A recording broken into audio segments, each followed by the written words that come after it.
Hi again then guys, and welcome to another installment of B-Road Ballers on Forza Horizon 3 in particular, and this time we're covering a DLC vehicle, and in fact one of the DLC cars which I was looking forward to getting my hands on the most, the Talbot Sunbeam Lotus.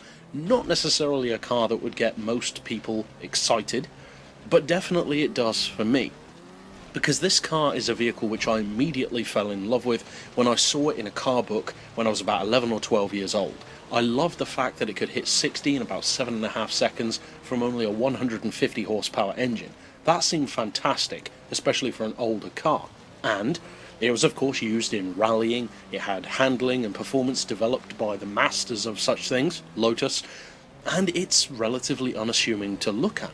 Kind of like a Fiesta XR2, in fact, in some ways.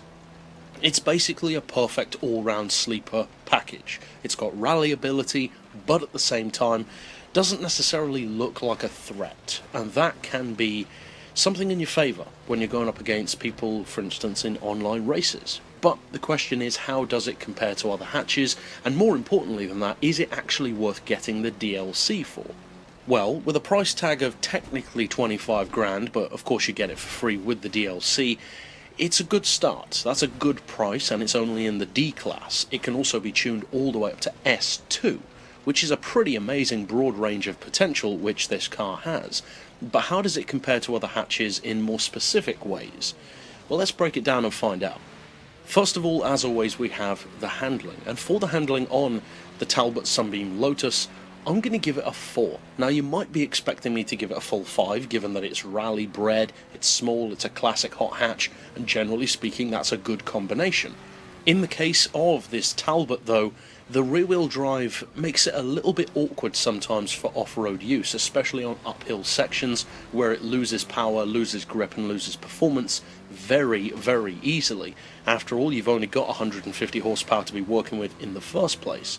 However, when you tune it, especially convert it to all-wheel drive, it does have a lot of potential, which is why I'm still giving it a 4. As far as acceleration goes, I'm actually giving it another 4, because this car is very good for acceleration, I would say, in pretty much all of its classes.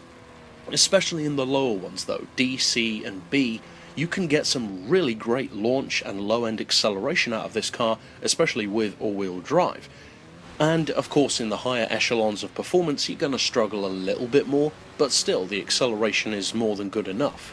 As far as top end speed though, I am unfortunately going to have to drop it down to a 2, which is of course a little bit under par according to my scoring system, and the reason for that is very simple. Even in its fully tuned form, this car struggles to go past 200 miles per hour. You can get it to go a little bit higher, but not much higher. You're looking around 207, 208, that kind of territory, and that's in the S2 class.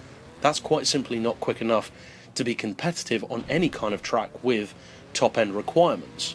In the lower classes it's not so apparent, but it's still an issue, so it just wouldn't be fair to score it higher.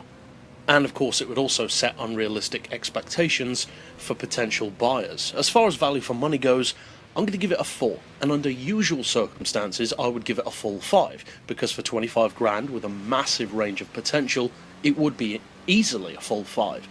The reason why I'm not giving it a 5 though is obvious to anyone who's checked out my tunes before, and that is, it's a DLC car, and as such you have to pay real money to get this vehicle. And to be honest, I feel that that hurts the value. Paying in-game credits is one thing, paying real money, that's another thing entirely, so I just don't feel right in giving this car a full 5. Again, it would just set unrealistic expectations.